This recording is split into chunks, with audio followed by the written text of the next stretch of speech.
Hi mga kapisngi vlog! Isang mapagpalang araw po sa ating lahat. Isang panibagong araw na naman ang ipinagkaloob sa atin ng ating magpasalamat muna tayo. Maraming salamat po Panginoon sa panibagong umaga, sa buhay, sa kalakasan, at sa pagkakataong muli kaming makapagtrabaho. Ang bawat paggising ay isang biyaya at ang bawat araw ay panibagong pag-asa. Mga kapisngi, may gusto akong itanong sa inyo. Bakit nga ba tayo nagtatrabaho? Para saan nga ba ang lahat ng ating pagsisikap? Kung gusto mong malaman ang sagot, samahan mo ako hanggang sa dulo ng kwentong ito. Dahil baka sa simpleng salaysay na ito ay may aral na tatatak sa puso mo. Hindi lahat ng tao ay nagtatrabaho dahil gusto nila. Marami ang bumabangon ng maaga kahit kulang sa tulog. Marami ang nagsisikap kahit may problema. Marami ang lumalaban sa buhay kahit mabigat ang pinagdaraanan. Bakit?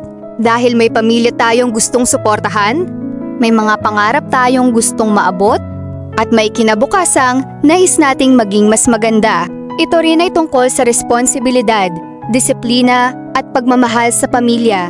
Sa bawat oras na ginugugol natin sa paghahanap buhay, ipinapakita natin na handa tayong magsakripisyo para sa mga mahal natin sa buhay. May mga araw na masaya ang trabaho.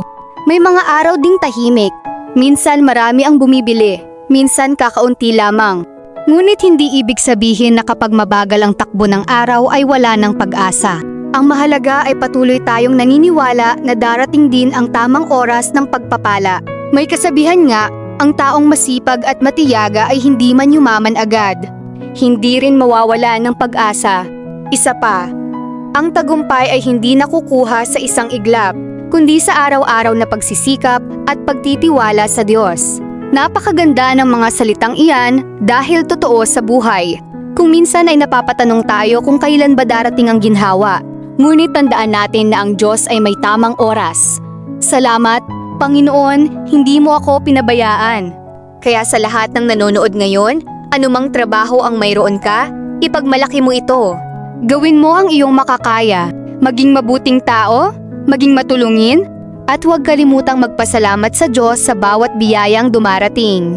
Bago ko tapusin ang vlog na ito, nais kong iwan ang isang mensahe. Habang may buhay, may pag-asa.